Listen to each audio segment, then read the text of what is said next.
Les signes de validation des shérifs saadiens. Le papier, connu à Fès dès le XIIe siècle, arriva peu à peu à se substituer au parchemin dans les documents, lettres patentes. Lettres missives émanant des souverains du Maroc et Ilan. Résultat, comme dans le monde d'Occident, une modification dans les signes employés pour authentiquer les actes.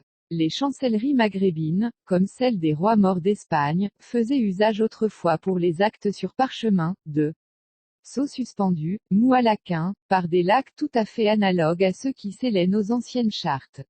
Le document était, en outre, validé par une marque graphique.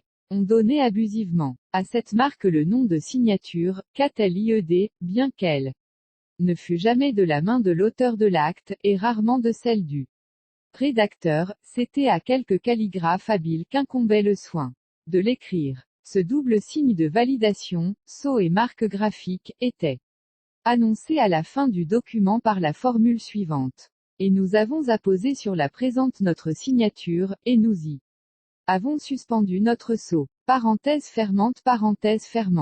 C'est en des termes presque identiques qu'U apostrophe est rédigée la clause finale par laquelle Alphonse, roi d'Aragon et comte de Provence, 1162 à 1196, annonce la validation d'un acte par sa signature et son sceau. Ego Ildefonsus, manu mea signo, confirmo et sereo signo, sigillo meo, signari mando.